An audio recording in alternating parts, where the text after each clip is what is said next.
L'un de ses villages emblématiques, c'est Lautrec. Charlemagne lui-même se serait arrêté ici, séduit par la beauté du site. Entre architecture et gastronomie, vous allez voir que ce petit bourg médiéval recèle bien des surprises. Françoise habite ici depuis plus de 30 ans. Commerçante dans le bourg, elle connaît chaque recoin de Lautrec.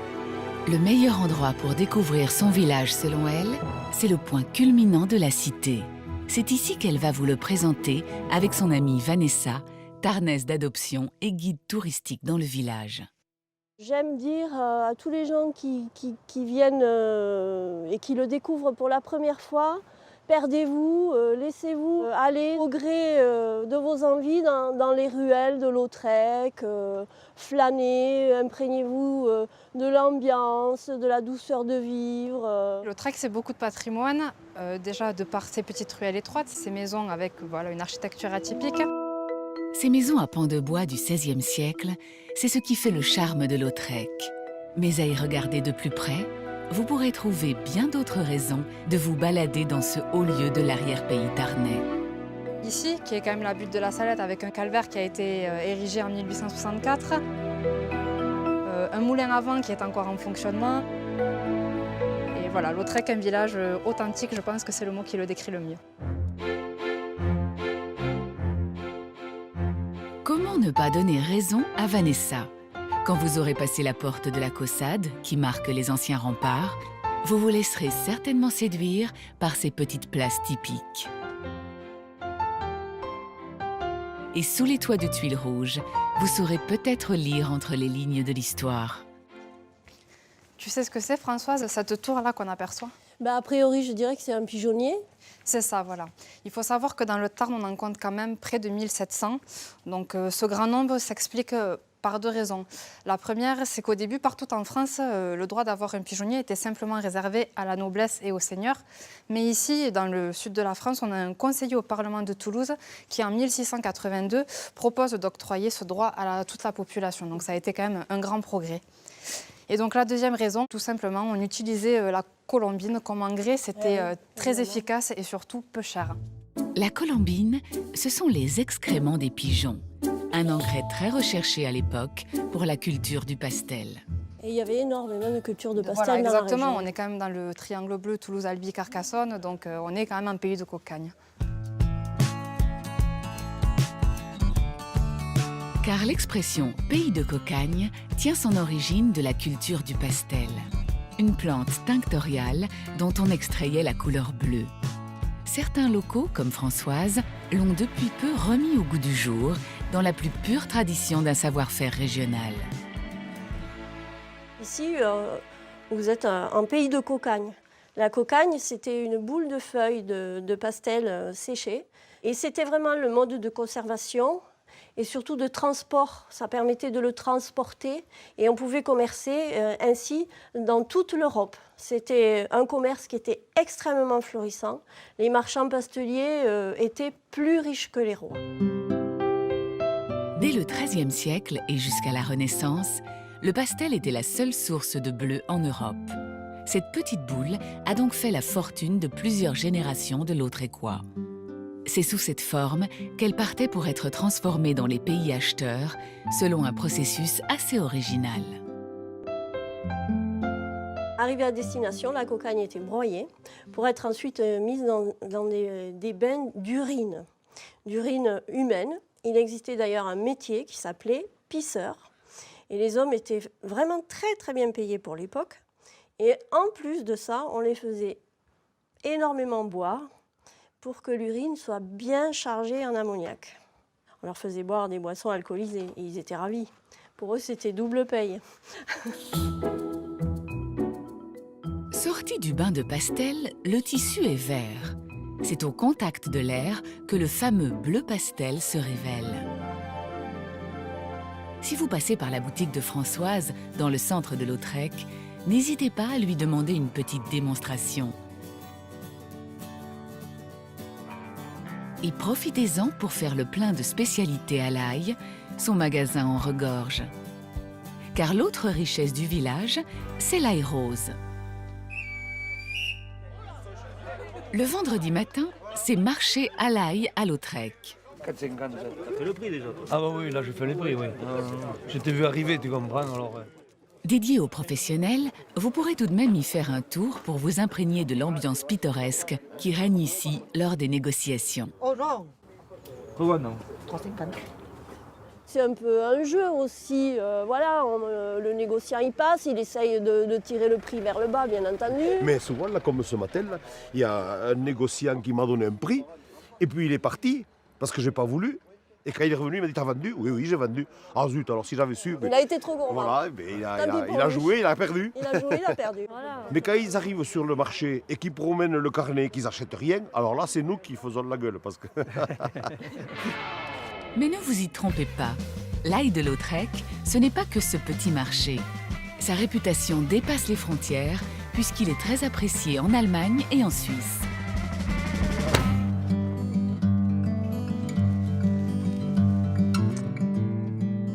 Salut Gaël. Salut François. Ça va? En plein travail. Eh ouais. Gaël produit le petit bulbe rose depuis 13 ans. Vous allez voir que ce qui rend son ail si spécifique est dû à un petit détail qui fait toute la différence.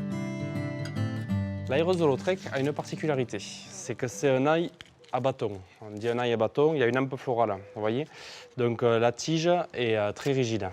Et on ne peut pas le tresser comme d'autres types d'ail. Donc en fait, on va l'attacher à la ficelle. Et cette action-là, ça s'appelle amanouiller et on va faire une manouille. Mais la manouille ne fait pas tout, car l'ail rose a bien d'autres atouts. L'ail de Lautrec, c'est vraiment le seul, l'unique à conserver de récolte à récolte, une année complète. Et vraiment, chaque année, il tient ses promesses. Et l'autre particularité qui lui doit le label rouge, c'est sa saveur. Il est à la fois doux et très parfumé. Les grands chefs le recherchent, les connaisseurs le recherchent. Voilà. Ce petit ail rose n'est décidément pas comme les autres. Ici, c'est une institution et bien plus encore. Ah ben t'es, voilà Canaille, Ah ben voilà, Canaille. notre mascotte. Hein. Elle est belle, hein? Bon, Canaille parle pas beaucoup. Plus que de longs discours, c'est dans l'assiette que vous jugerez le mieux les vertus de l'ail rose. À Lautrec, le petit condiment est souvent une affaire de famille. Thierry, le frère de Gaël, tient un restaurant situé un peu à l'écart du village. C'est dans son établissement que vous pourrez goûter la meilleure soupe à l'ail, la spécialité locale dont la recette lui vient de sa grand-mère. Tu vas me le mixer, cette taille. Mais oui, je vais le mixer parce que tu comprends bien que... Oui, Je sais que mamie, à l'époque, elle nous faisait ça avec des grains entiers. Elle l'avait appris à ma mère. Je sais que toi... Avec le grain entier. Ouais, je sais Confit bien. dans le bouillon, c'est ça qui est bon. Elle est très très bonne aussi mixée, je dis pas. Mais bon, moi j'ai la nostalgie de mon enfance. Bon, allez, je pense que ça le fera. Tu as terminé parce que j'en ai fait 3, tu n'en as fait qu'une quand même. Je trouve que... Non, mais là tu charries. Hein. Donc, autrefois, ma grand-mère, c'est pareil. Quand elle faisait la soupe, on te servait la soupe comme ça, sans vermicelle, sans rien. Alors, on mettait des croûtons de pain dedans, du pain aillé, des trucs comme ça, c'était sympa. Mais moi, quand je la sers, je mets des pâtes. Moi aussi, je te rassure. Voilà. Là-dessus, on est d'accord. Ah, tu vois, quand tu veux, tu, tu peux. Dans ce bouillon à base d'ail, mixé ou non, on ajoute donc du vermicelle, mais aussi des blancs d'œufs et un élément inédit dans une soupe, de la mayonnaise, à incorporer avec une extrême délicatesse. Ensuite, on prend de l'eau froide. Et c'est là, le petit secret, c'est qu'on rajoute de l'eau froide. Ça nous permet d'avoir un bouillon tiède. Parce que, tout simplement, je prends le bouillon, hop, et je le mets dans ma maillot. Au fur et à mesure, la maillot prend la température du bouillon. Bien sûr. Ce qui évite à la mayonnaise de se brosser. Ouais. Se brosser, ça veut dire qu'on a le jaune d'œuf qui se délite de la moutarde et de l'huile. Et alors après, c'est vraiment immangeable. La soupe à l'ail rose est prête. Françoise et Thierry ont convié Gaël pour la goûter. Même si à eux trois, ils en ont déjà dégusté quelques centaines de litres, ils semblent apprécier l'assiette du jour. C'est le but quand même. Déjà, gamine, j'adorais ça. On va dire qu'on est des petits Astérix et Obélix. Ben oui, On est tombé dedans étant un petit, donc... Nous quittons maintenant Lautrec et son Aille pour vous amener aux limites du département, à 40 km plus au sud. C'est ici, au pied de la Montagne Noire, que vous pourrez visiter l'abbaye-école de Sorèze.